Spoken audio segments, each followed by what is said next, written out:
Assalamualaikum warahmatullahi wabarakatuh. Kembali lagi dengan saya Dwi Anjar Oktavisari Suhartini. Berikut ini video PPL kedua saya. Selamat menyaksikan. Assalamualaikum warahmatullahi wabarakatuh.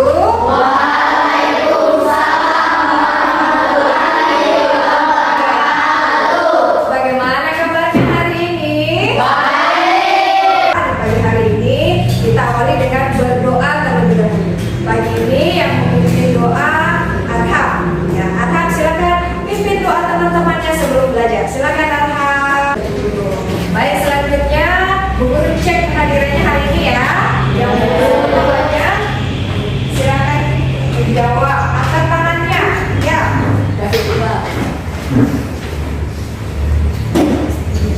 Abdul Rahim. Adikku. Halo, semangat sekali. Semua sudah hadir ya hari ini. Nah, baik, selanjutnya hari ini untuk mewujudkan rasa nasionalisme kita akan menyanyikan lagu, salah satu lagu nasional. Silakan semuanya berdiri.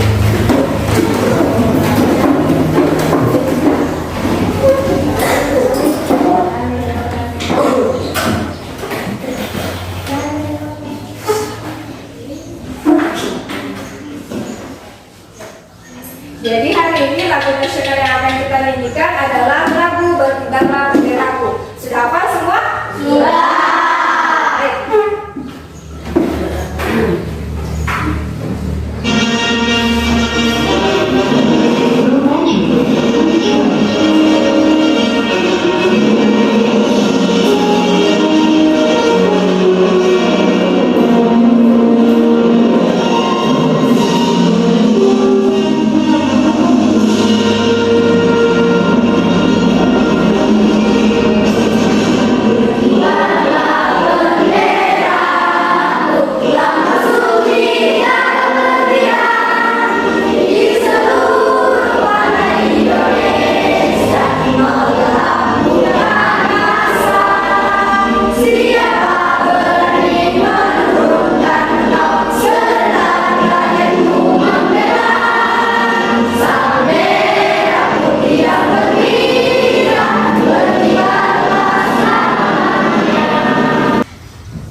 Sebelum kita melanjutkan kegiatan pembelajaran kita hari ini, ada yang masih ingat apa itu teks cerita fantasi?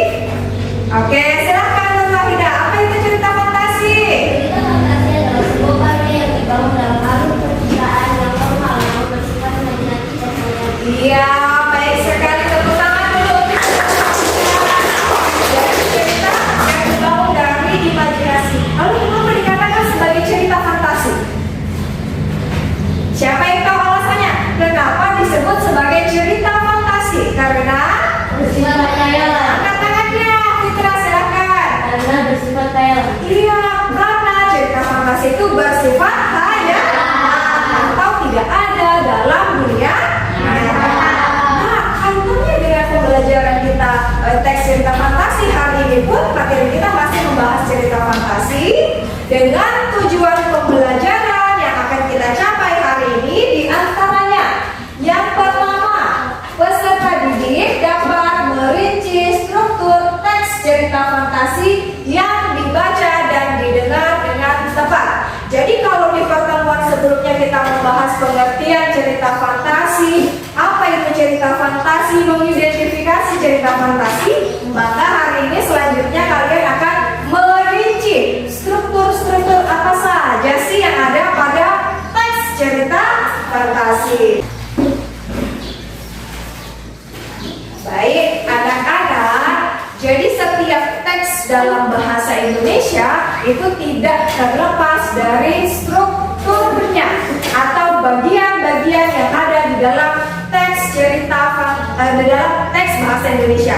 Salah satunya adalah struktur teks cerita fantasi, di mana struktur teks cerita fantasi terdiri dari 3, yaitu yang pertama ada orientasi, yang kedua ada komplikasi, dan yang ketiga ada resolusi. Selanjutnya, kebahasaan teks cerita fantasi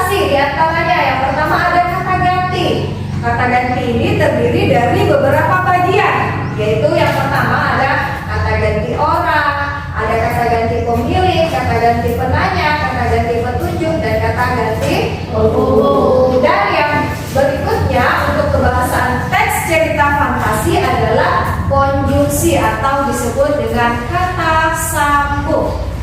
Baik, ada yang mau ditanyakan? Sampai di sini ada yang mau ditanyakan? Guru? Ya boleh, silakan. Melani, apa yang mau ditanyakan, Nak? Boleh, silakan. Apa yang dimaksud? Orientasi, resolusi, komplikasi dan resolusi. Baik, terima kasih pertanyaannya Melani. Pak Guru jawab ya. Jadi diperhatikan anak-anak, yang dimaksud struktur teks cerita fantasi yang pertama yaitu orientasi adalah pengenalan atau orientasi merupakan sebuah bagian di mana pengarang memberikan pengenalan tentang penokohan, tema dan sedikit alur cerita pada pembacanya. Nah, sehingga struktur teks cerita fantasi terdiri dari orientasi, resolusi. Ya, Tahrir, halo Tahrir. Ada berapa struktur teks cerita fantasi? Ada berapa? Ada 3 diantaranya orientasi, komplikasi dan resolusi. Baik, Bu Guru akan menayangkan sebuah video terkait teks cerita fantasi. Pada video ini silahkan kalian simak teks cerita fantasinya, kemudian kalian perhatikan dan silahkan dicatat kalau perlu hal-hal apa saja yang bisa kalian ambil dari cerita tersebut. Sebentar Bu Guru akan bertanya terkait orientasinya, komplikasinya dan resolusi. Bisa ya? Nah, baik, silakan disimak.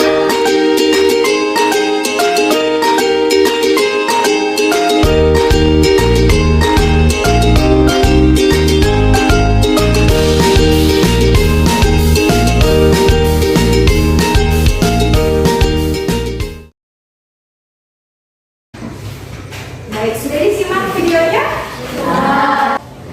Bu Guru akan membagikan LKPD kepada kalian yang di dalam LKPD tersebut sudah terdapat langkah-langkah untuk mengerjakan tugas secara berkelompok. Nanti silakan kalian berdiskusi bersama kelompoknya untuk menentukan struktur dan kebahasaan teks cerita fantasi.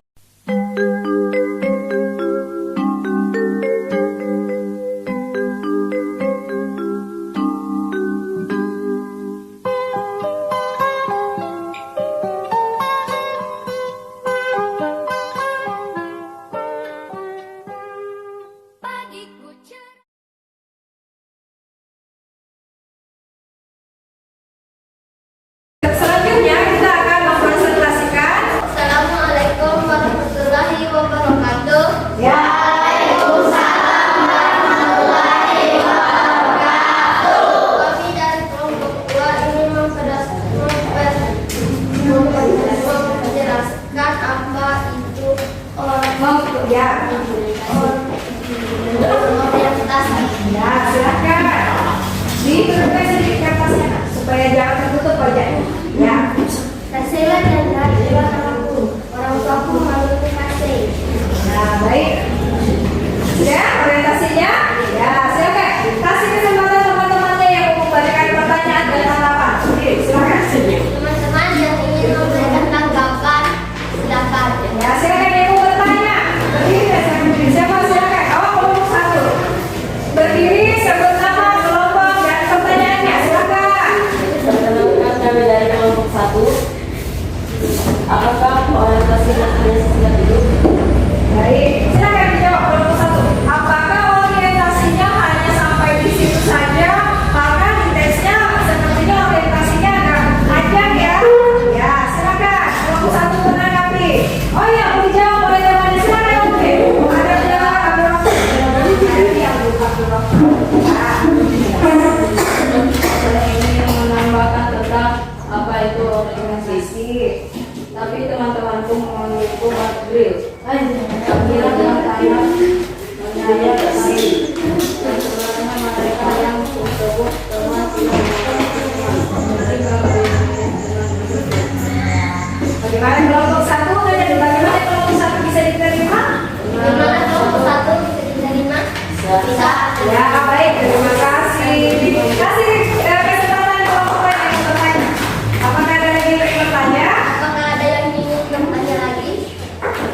Atau tadi sudah terkait materinya? Penampilannya, ada yang mau mengomentari? Saya. Oh, Nur Wahida, silakan. Penampilannya sudah bagus, silakan. Nur Kandi, keren. Ya, baik ya. Berarti tanggapannya tadi sudah tanggapannya positif untuk penampilan kelompok 2. Silakan itu untuk kelompok 2. Demikianlah Demikianlah kami itu presentasi. presentasi kelompok 2. Cukup dulu. Assalamualaikum. Assalamualaikum warahmatullahi wabarakatuh. Waalaikumsalam. Selanjutnya di kelompok kedua, bagian orientasi sudah memperkenalkan siapa-siapa tokoh yang terdapat pada cerita Sahabat Cermin. Kemudian di kelompok 3 tadi juga sudah menjelaskan terkait masalah yang terjadi pada cerita Sahabat Cermin. Itu tiba-tiba dia masuk ke dalam cermin, ya. Kemudian yang keempat tadi di bagian resolusi sudah dijelaskan oleh kelompok 4 terkait penyelesaian dari konflik yang terjadi di kelompok 3. Nah, dari keempat penampilan kelompok tadi, kelompok yang terbaik dalam mempresentasikan hasil diskusinya adalah kelompok 4. Kasih tepuk tangan. Ya, semangatnya sudah bagus, jawabannya sudah bagus, teman-temannya juga membantu. Yang lain juga sudah baik, tetapi di pertemuan selanjutnya harus lagi lebih diperbaiki, lebih ditingkatkan. Teman-teman kelompoknya harus lebih aktif lagi dalam membantu temannya presentasi. Bisa ya? Jangan mengecil hati, semua bisa mendapatkan kesempatan untuk menjadi kelompok terbaik. Ya? Nah, baik. Selanjutnya, karena tadi kalian sudah mengerjakan LKPD dan kalian sudah menerima materi mengenai struktur teks cerita fantasi. Nah, kita masuk pada kegiatan penutup. Jadi dalam pembelajaran kita hari ini tadi kita sudah mempelajari mengenai struktur teks cerita fantasi. Untuk di pertemuan selanjutnya, coba diperhatikan. Untuk di pertemuan selanjutnya kita akan menyajikan teks cerita fantasi baik secara lisan ataupun secara tulisan. Jadi kalian akan bercerita,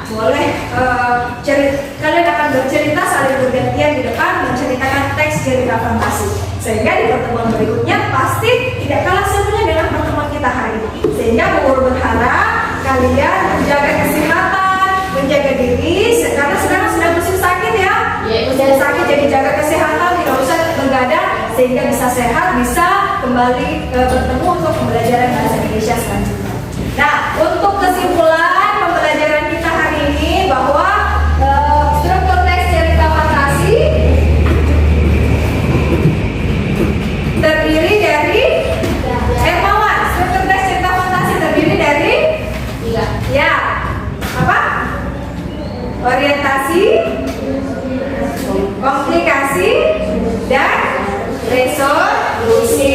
Bagian resolusi apa itu? Melani, resolusi. Apa itu yang dimaksud dengan resolusi? Akhiran atau ending. Jadi struktur